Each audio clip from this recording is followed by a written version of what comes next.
जय माता दी दोस्तों, स्वागत है आप सभी का एक बार फिर से। माँ भगवती की कृपा आप और आपके परिवार पर सदा सर्वदा बनी रहे। दोस्तों, यदि आप अपनी लाइफ में नया कुछ सीखना चाहते हैं तो चैनल को सब्सक्राइब जरूर करिएगा। हिंदू धर्म में अधिक मास का बहुत अधिक महत्व होता है। इसे पुरुषोत्तम मास भी कहते हैं। और यदि अधिक मास सावन के महीने में लगा हो तो महत्व और भी बढ़ जाता है। पुरुषोत्तम मास भगवान विष्णु को समर्पित है और सावन भगवान शिव को, अर्थात अधिक मास यदि सावन माह में पड़े तो हरि और हर का मिलन होता है, इसलिए इसे हरिहर मास भी कहा जाता है। मान्यता है कि अधिक मास में सभी देवी देवता देवलोक से आकर पृथ्वीलोक में वास करते हैं। अधिक मास में शुभ मांगलिक कार्यों को वर्जित माना गया है, लेकिन पूजा पाठ जप तप और दान का विशेष महत्व होता है। अधिक मास हर 3 वर्षों के बाद आता है। दोस्तों, हिंदू कैलेंडर सूर्य और चंद्र वर्ष की गणना से चलते हैं। अधिक मास चंद्र साल का अतिरिक्त भाग है। ये 32 माह 16 दिन और 8 घंटे के अंतर से बनता है। सूर्य और चंद्र वर्ष के बीच इसी अंतर को पाटने या संतुलन बनाने के लिए अधिक मास लगता है। दूसरी ओर सूर्य वर्ष में 365 दिन होते हैं और चंद्र वर्ष में 354 दिन होते हैं। इस तरह एक साल में चंद्र और सूर्य वर्ष में 11 दिन का अंतर होता है और 3 साल में ये अंतर 33 दिनों का हो जाता है। यही 33 दिनों को अधिक मास या पुरुषोत्तम मास का नाम दिया गया है। दोस्तों, विष्णु धर्मोत्तर पुराण के मुताबिक अधिक मास में दान देने की परंपरा है। इस महीने में किए गए दान का 10 गुना फल मिलता है। पुरुषोत्तम महीने के अधिष्ठाता भगवान विष्णु है, इसलिए इस महीने में दान पूजा पाठ का विशेष महत्व है। दोस्तों, आज के वीडियो में जानते हैं कुछ विशेष दान के बारे में, अर्थात कौन सा दान करना चाहिए और कितना करना चाहिए और उससे मिलने वाला फल क्या है। साथ ही अधिक मास में किए जाने वाले कुछ विशेष उपाय भी आप आज जानेंगे इस वीडियो में। लेकिन उससे पहले आपसे रिक्वेस्ट करती हूँ कि वीडियो को लाइक करिएगा, दोस्तों को शेयर कर दीजिएगा और अगर आपने अभी तक चैनल को सब्सक्राइब नहीं किया है तो चैनल को सब्सक्राइब करके बेल आइकन जरूर दबाइएगा। पुराणों के अनुसार पुरुषोत्तम मास में हर दिन 33 चीजें दान करके भगवान विष्णु के 33 नाम बोलने चाहिए। इससे सुख समृद्धि बढ़ती है। अधिक मास में दीपदान से व्रत और तीर्थ यात्रा का पुण्य मिल जाता है। साथ ही यदि घर परिवार में दरिद्रता का वास हो तो वो दूर हो जाता है। इस पवित्र महीने में आप किसी भी मंदिर, गौशाला, नदी, तालाब या घर के बाहर शुद्ध घी या तिल के तेल का दिया जलाएं। ऐसा करने से घर की दरिद्रता समाप्त हो जाती है और माँ लक्ष्मी का आगमन होने लगता है। सुख समृद्धि में वृद्धि होती है। दोस्तों, पुरुषोत्तम मास में तांबूल दान का भी विशेष महत्व है।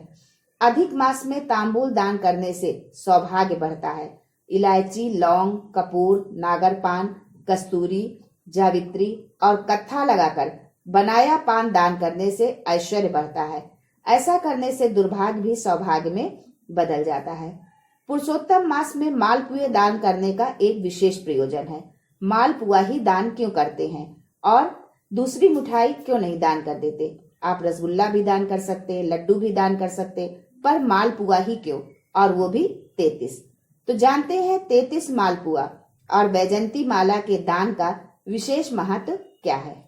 वैसे तो आप सभी जो भी दान करते हैं 11, 21, 51 करते हैं या अपनी सामर्थ्य के अनुसार इससे भी ज्यादा, पर अधिक मास में 33 ही मालपुआ दान किया जाता है और 33 ही क्यों, इसका भी कारण है।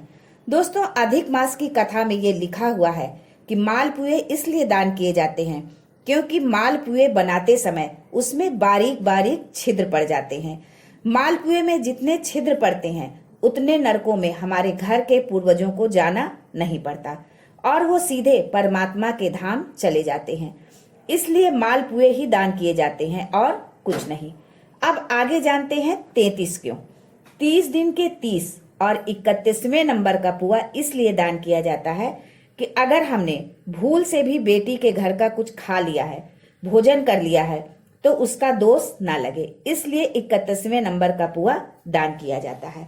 अब जानते हैं 32वें नंबर का पुआ क्यों दान किया जाता है।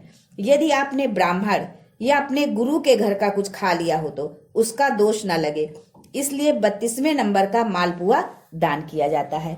33वें नंबर का मालपुआ किस लिए दान किया जाता है, अब ये जानते हैं।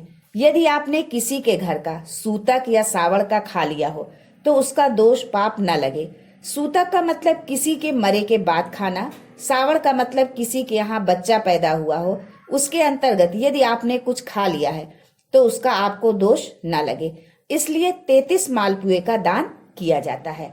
हमारे पूर्वज नरक में न जाएं, इसलिए ये दान किया जाता है। दोस्तों, अब आगे जानते हैं कि अधिक मास में वैजंती माला के दान का क्या महत्व है। विष्णु पुराण में लिखा है कि अधिक मास में 26वें मालपुए पर वैजंती रखकर यदि आप दान करते हैं तो जिंदगी में कभी कमर और घुटने में दर्द होगा ही नहीं। वैजंती माला की प्रबलता इतनी अधिक होती है कि घुटने और कमर का दर्द समाप्त हो जाता है। शास्त्रों के अनुसार यदि आपके घर में ठाकुर जी हैं तो उन्हें बिना वैजंती माला के कभी न रखें, क्योंकि यदि आपके घर में किसी ने टोना किया, हाय लगी, नजर लगी या कोई भी परेशानी आती है तो वैजंती माला में जो मनके होते हैं वो स्वयं टूट जाते हैं, अपने आप फटने लगते हैं। वैजंती माला का दूसरा दान। वैजंती का दूसरा दान बैकुंठ चतुर्दशी के दिन यदि आप वैजंती का दान करते हैं तो लक्ष्मी आपके घर में हमेशा रहेगी, कभी भी धन धान्य की कमी नहीं होगी। वैजंती का तीसरा दान बसंत पंचमी के दिन यदि आप वैजंती का दान करते हैं तो घर में कभी क्लेश नहीं होगा, चाहे सास, बहू, देवरानी, जिठानी, यानी घर के प्रत्येक सदस्यों में अपार प्रेम बना रहेगा। आज के लिए बस इतना ही। दोस्तों, मिलते हैं अगले वीडियो में, तब तक के लिए हर हर महादेव।